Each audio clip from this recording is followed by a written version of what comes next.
natin. Um, Magandang hapon sa inyong lahat o magandang araw, no, mga kapatids. So, ang balita po ngayon ay yung bagyong ang pangalan ay Quiapo ay nandito po sa may parteng norte. Okay, naglandfall sa Cagayan, 'di ba? Tapos rumaragasa doon sa Taiwan at China. Oh. Ngayon, ang nakakagulat po, etong Davao City lang ha, hindi Davao Region, Davao City, na akala po natin ni mala Singapore. Hindi, ako sa totoo lang mga kabayan, nung ako ho ay DDS vlogger pa, naging vlogger lang naman ako. Bagamat nag-political science ako sa kolehiyo, sa UE Manila, naging vlogger ako 2019. Ako, nagsimula na mag-vlog. Bilang Manila Bay muna, ganoon hanggang sa siyempre hindi ko mapigilan na magkomento sa mga politika, 'di ba? And then etong mga matatagalan natin subscribers, sila na yung mga nagsasadya sa akin kasi nagtatanong sila ano yung masasabi ko sa mga issues na ito. At naging akong tagapagtanggol ni dating Pangulong Duterte. Ina-analyze ko, 'di ba? Nandun pa yung napipilitan akong i-twist yung facts. Maitawid lang siya na nagmukhang perpekto. Okay? So, ang paniwala ko noon, parang Singapore. Walang mga kable ng kuryente, na naglambitin, hindi katulad po rito sa Metro Manila, anak ng putya, nangangawit. Kung yung mga poste ng kuryente ay brasong buhay, nangawit na yung mga yan sa bigat ng mga binibitbit na mga pansit-pansit na mga kable ng kuryente. Sa Davao daw ay walang ganon, parang Singapore. Hindi pa nila ginamit yung Makati kasi yung Makati Business Park walang kable ng kuryente. Oh, 'di ba? Tapos malinis, ganito, ganyan. Anong nangyari ngayon?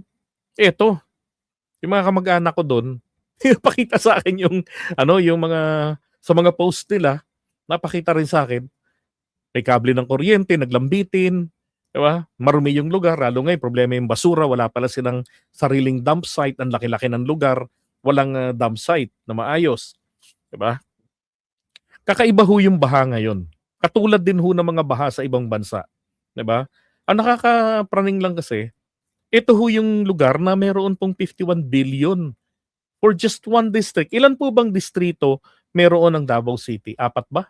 Hindi ko kabisado o 3 ba? 'Di ba? Pero bakit grabe yung baha sa kanila? Oh, lupit. 'Di ba? Nasa norte parte o nasa Hong Kong nga yung bagyo, 'di ba? Tapos sila hindi nagpapahuli. Tapos ang nababalitaan rin natin palagi, 'di ba? Ah, maganda yung record, safest city, 'di ba? Yun pala kaya naman pala gano'n kasi 'di ba natuklasan 'yan nung panahon ni Torre? Dalawa pala yung libro nila, no, yung blatter. So, binabrush nila yung nangyaring krimen. No, kunwari yung example doon ay nakarnap na motorsiklo, 'di ba? Nilalagay lang po nila yun sa lost and found. So hindi talaga krimen ito. Lost and found Kasi natagpuan sa kabilang barangay.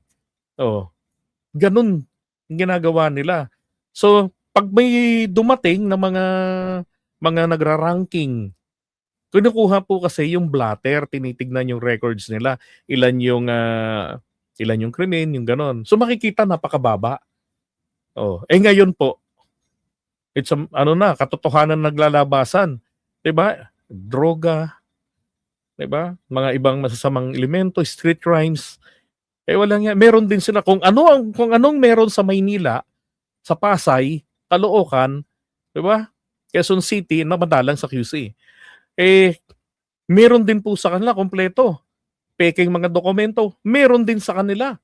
Mga big time ang mga parokyano, mga Chinese, 'di ba?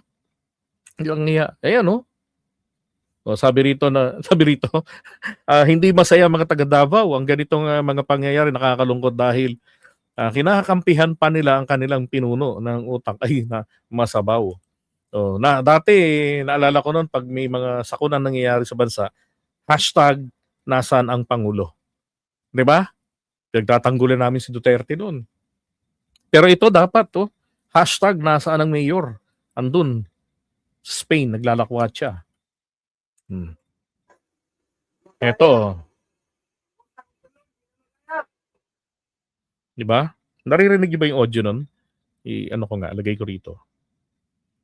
Na. Hindi ko sana ito iko-content eh. Kaya lang, nagulat naman ako talaga rito sa sa bahana ito. Lagpas tao na. Kaya. Kung gusto Hmm. kong sulod, di naman kaya.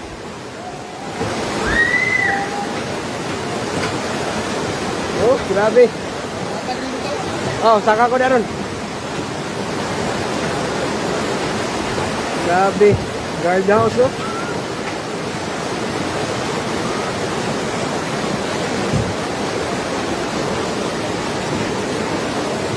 Diba?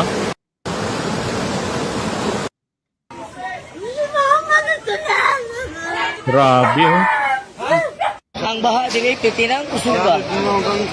Grabe kasulog, pati rape nahulog na sa.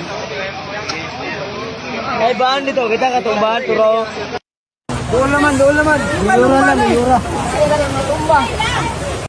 Alam nyo, nakita ko isang post kanina sa isang loyalista na nag-post.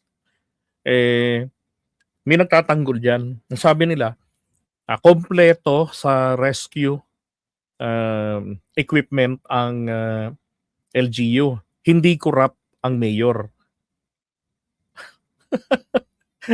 Alang iyak ako. Anong pumasok sa utak nito na yun ang justification? 'Di ba? Na rescue na lang, 'di ba? Alam niyo kung wala naman pong 51.8 billion na naging budget si Pulong sa kanyang distrito pa lamang yun hindi ko alam kung anong distrito niya. So kaya nga tanong ko ilan bang distrito meron ang Davao City? Kasi kung kay Pulong ay 51 billion pa lamang nung panahon ni dating Pangulong Duterte, no, since 2019 na naupo siya hanggang sa 2022, dagdag pa natin yung pondo ng ibang mga kongresista nila. 'Di ba? Na ginamit din sa flood control. O hindi ako nag-aakusa ng pagnanakaw ha. Wala akong sinasabing ganun. Ang sinasabi ko, bakit hindi po nararamdaman ang epekto ng pondong napakalaki? Imagine, isang distrito lang. Oh. 'Di ba? Oh, I understand na yung mga tubig galing bundok, 'di ba? Alam nyo, sabi pa nga nung ibang mga nag-post, mga nagtatanggol, bata pa kami, ganito na. Grabe, bata pa kayo, ganyan na. Binabaha kayo, yung kalsada nyo, yung mga bahay nyo, pinapasok ng tubig. Oh, binabaha kayo. Tapos ang kakaiba, nagkaroon ng napakalaking pondo, walang nagbago. Bakit ganon? 'Di ba? Tama ba yung lugar na pinaglagyan ng flood control projects? 'Di ba kasi dapat nami-mitigate yan eh. Hindi mo mapipigilan ang pagragasa ng tubig baha na galing ng bundok. 'Di ba? Kasi lalo na kung yung kanilang natural na daanan niyan na-altered, naging bahayan. Natural hahanap ang tubig ng daanan. At yun ang sinasabi ko, yung daanan na yon dapat doon nakalagay yung flood control projects. Ang tanong, meron ba? Kung meron, na-overwhelm? Abay, bakit palaging na-overwhelm? 'Di ba?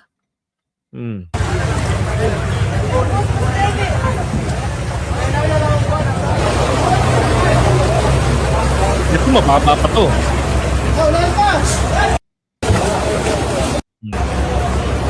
Eto. Relax, relax, relax. Sige pa, sige pa. Sige pa. Ikaw, Day. Kunti pa. Huwag mo munang. Ito nakakaawa mga bata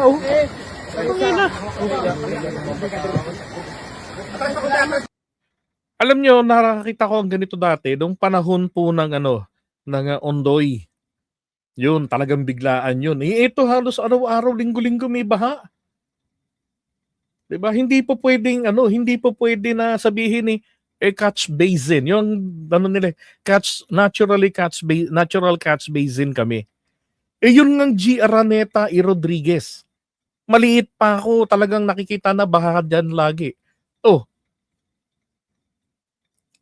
nasaan ang baha ngayon dun? Wala. Nagbabaha lang po nung mga nakaraan, mababa. Na dapat dati nung walang ginawa Pangulo ron, Vince Dizon, walang pump na nilagay. Nako, dati ho ang baha doon, pagka ganun ha, abot na po yan ng hanggang dibdib, hanggang bewang sa pinakamalalim. Abay, nung nakaraan, hindi eh. Passable eh. Ang bilis na wala yung baha. No. Diba? So sa kanila, ibang klase, ang laki ng pondo. Yung Quezon City, walang 58 billion na pondo. Grabe, kawawa yung mga tao. Yan, no? 2022, nakita ko rin ang ganyang klaseng video sa baha. Ng baha na ganyan sa Cagayan. Sa norte, sa Cagayan. Oh. Yung bahang-baha yung malawak na parte ng Luzon. Wala mo dire. Asan yung mama? Asan yung mama? Wala na dito, wala na dito. Wala na dito. Wala na tao dito. Wala na. Oh, bante. Bila ba din kang halika? Bila sa tali. Lepas slide. Diba? Oh, ito pa. Sabi siya, sa. Courtesy by Abante. Abo ko ba yung sunan? Bagat. Yan, mababa pa yan, ha? Abo ko yung kapitan. Di ba? O, gagulong. Abot ng gulong yung tubig. O malagpas na ng konti sa gutter. Alam nyo, kung bakit lahat isinisisi sa presidente. Kasi nung panahon ni dating Pangulong Duterte, na pinagtatanggol ko noon bilang vlogger, ay binago nila yung sistema. Hindi na po dinadaan yan sa mga hindi na po dinadaan yan sa mga LGU, sa community, for acceptance. Wala nang ganun.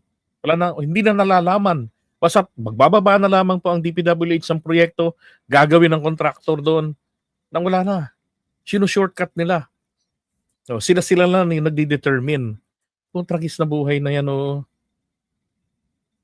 Nag-overnight lang ako sa baha. Diyan dati sa Valley Golf sa Taytay, di talaga bumababa ang tubig magdamag. Ewan ko kung may baha pa ngayon dyan. So far, wala pa ako nakikitang update ng doon sa Taytay sa Valley Golf. Nung Ondoy, tagal mawala tubig doon. Kasi may kasama ako taga roon na sa call center kami nagtatrabaho sa Makati. Halos ang linggo absent siya dahil sa yung tubig di bumababa. So, ito po yan mga kabayan. Bumaha rin naman po sa norte. Ilocos Norte, may mga lugar po doon na bumaha. Okay? Bumaha rin doon. Now, dito nga sa Metro Manila, inabagan ko rin ng baha para makapunta ng Marikina River, makabili ng cream dory. Wala eh. Wala. Now, ito kasi nakakapagtaka. Tignan nyo ha. Yung pananahimik ng mga DDS sa baha. Hindi, ganito, seryoso. Pinipintasan nila, pinagtatawanan nila, gusto nilang ipako sa krus si PBBM dahil po ipinagmalaki niya yung 5,500 flood control projects completed and ongoing niya noong 2004. Right? Tapos, ang masaklap pa kasi, kumilos din ang langit na fact check ang Pangulo natin na yun kanyang ipinagmalaki ay hindi totoo. At napatunayan ito ng langit. Di ba? Pagkatapos ng 3 bagyong sunod-sunod, ay bahaan po talaga. Pero, hindi po natinag ang Pangulo doon. Anong ginawa niya? Yung kanyang pagkapahiya, ginamit niya itong pagkakataon para personally mag-investigate. Di ba? Nagpupunta-punta nga pala siya sa mga lugar-lugar. Inaalam niya yung mga sitwasyon doon ng mga baha. Ano yung mga nangyayari. So nagkaroon ng 1 taon pang palugit sa kanila para ayusin ang mga baha nila sa lugar nila. Dumating ang sumunod na taon, bahaan na naman. 'Di ba? 1 week bago siya mag-SONA, bumaha na naman. Kaya nung SONA ng Pangulo, eto na. For a year, nakompleto niya rin yung mga personal yung pag-iimbestiga nang hindi nalalaman ng mga tao. Oh. Kaya nasabi niya ng mga mahiya naman kayo. So yung 2024 budget ng flood control na yon, napakalaking halaga, 'di ba? Ang ginawa pala rito ng mga animal, yung approved budget na sa Kongreso sa second reading, ibig sabihin, aprobado ito ng mga sa committee level, committee level, right? Tapos nadala na sa plenaryo, 'di ba? Kasama naipasa na. So wala nang pagbabago. Binuksan yung small committee mula sa loob ng tawag diyan, appropriations committee. Ang ginawa ng mga salarin, yung approved projects, dilipat nila sa unprogrammed appropriations na walang nakalaang pondo talaga doon. Kung hindi nakatadhana lang magkano yung supposed to be magiging pondo. At yung unprogrammed appropriations po, huling bahagi ng taon, third quarter usually, nadidetermine kung may available funds para sa mga proyektong inilagay doon. So hindi nangangahulugan kung magkano yung itinakdang budget para sa unprogram, ay yun po yung makukumpleto. So, ano naman ang mangyayari doon sa pinag-alisan na regular budget at saka yung mga foreign funded? Yung mga legacy projects ng Pangulo. Alam niyo yung ginawa? Ipinasok doon yung insertions nila. Kaya nung ma-receive ng Pangulo yung kanyang budget, yung NEP, na isinabmit niya, kinumpara roon sa GAA, ang laki na ho ng diferensya. Sabi niya, di ba? Hindi ko na makilala ang budget ko. Oh. Yan ang sabi ng ating Pangulo. Now, kung inyong titignan, doon sa investigation, balikan ko lang. Nung inimbestigahan yung 5,500 ni PBBM with ongoing, napatunayan po na yung mga proyektong yon ay hoax. Peke. Nga. Wala. Bakit?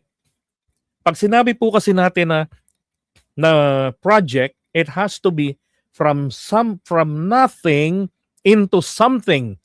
'Di ba? May makikita tayo. Ano ho resulta doon? Patse-patse. Anong ibig sabihin po ng patse-patse? Tapal-tapal, repair. So niloloko nila ang report, flood control projects. Pero ang totoo, yung project na yon, yung pera na yon, intended palang gamitin pang repair. Ang uhusay ng mga animal, di ba? Alam na nila, gagawin pa lang yung NEP, alam na po nila na meron pong i-repair. Papangalanan nilang flood control projects. So, nireport sa Pangulo, 5,500, may ongoing pa tayo. Hindi na lang sinabing nire-repair pa. Ang tanong, ano yung nire-repair po doon? Ano yung pinatsipatse? Di yung 14,000 halos na flood control projects ni dating Pangulong Duterte. Ang dami nun. Kung effective ito, doon nasagot yung tanong ko Nung since 2022, 2023, na laging baha, kada taon-taon na lamang, walang nagbabago. Doon nasagot yung tanong ko. Nung investigation ng 2024, sa budget na yan, sa flood control, yung 5.5. Sabi ko, shit. So, ni-repair yung existing. Sa record po, sa bansa natin, mula noong 1987, si Tatay Digong pa lamang ang merong pinakamaraming flood control sapagkat nagsimula ang pagpoproyekto na yan, panahon niya, 2016. 2015, nagsimula ang flood control project sa panahon naman po ni Pinoy. Pero latter part yun, papaalis na sila 2015 yun. Papaalis na sila. Isang taon na lang yun mahigit. Panahon ni Duterte, sabi ni Diskaya, doon sila nagsimula. Ano sinimula nila? Di ba? So, tragis, ang daming kumpanya. Para pala pag kami nasuspinde, may iba pang gagana. Di ba? So yung mga bidding noon, di mukhang bidding-biddingan lang noon. Oh, kaya puro nakawan ang nangyari. Imagine 14,000 halos ni-repair. So yung lahat, ang nasa batas po, lahat ng proyekto na yan na nasa loob pa ng 5 taon mula nang ito po ay turn over, lahat po yan sagot ng kontraktor kapag nagkaaberya, nasira. Eh yung utos nga tuloy ng Pangulo, habulin yung mga contractors. Ipagawa ulit sa kanila yan ayon sa specification ng DPWH. O di ang laking problema nila niyan. Di ba? Isipin nyo, di ba? Meron pa silang tinatawag na parking fee.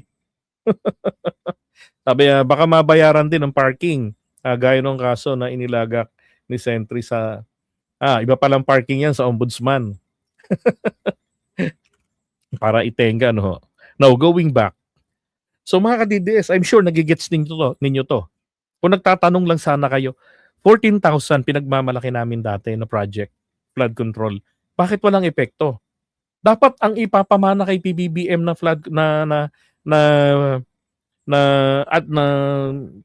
administration almost flood free. 14,000 yan eh. 'Di ba? Tragis na yan. Davao City pa lang problema ng malaki.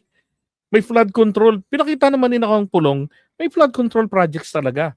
Wala daw pong ninakaw na pera doon. Pero ang tanong ito, hindi yung minanakaw eh. Ang issue dito, effective ba? 'Di ba? Effective ba? Kung hindi, shit, sayang yung pera ng taong bayan. Bakit hindi effective? Hindi ba yan pinag-aralan? Matagal na ang problemang yan ng Davao. Dahil naturally, geographically catch basin sila. Bakit hindi ito nakokontrol? Hindi mo mapigilan ng baha, pero pwede mong kontrolin ang dadaluyan nila na hindi makapaminsala. Kung ang Japan nga nakokontrol ang pagpasok ng tsunami, 'di ba? Davao City pa kaya, mga Pilipino pa kayang mga magagaling. Kayang-kaya yung gawa ng paraan.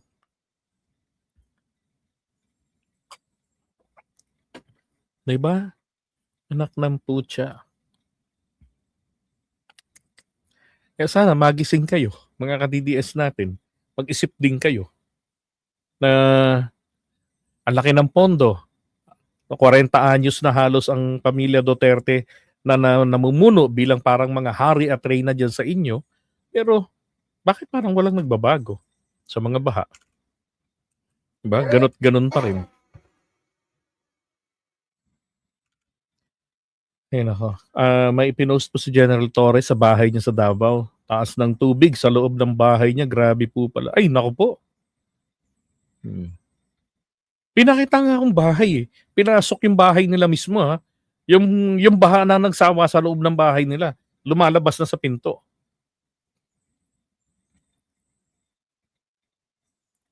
Sa Davao halos lahat ng tao takot magsalita sa mga Duterte. Dahil andun yung takot na patayin sila galing akong Davao sa Kabantian. Oh.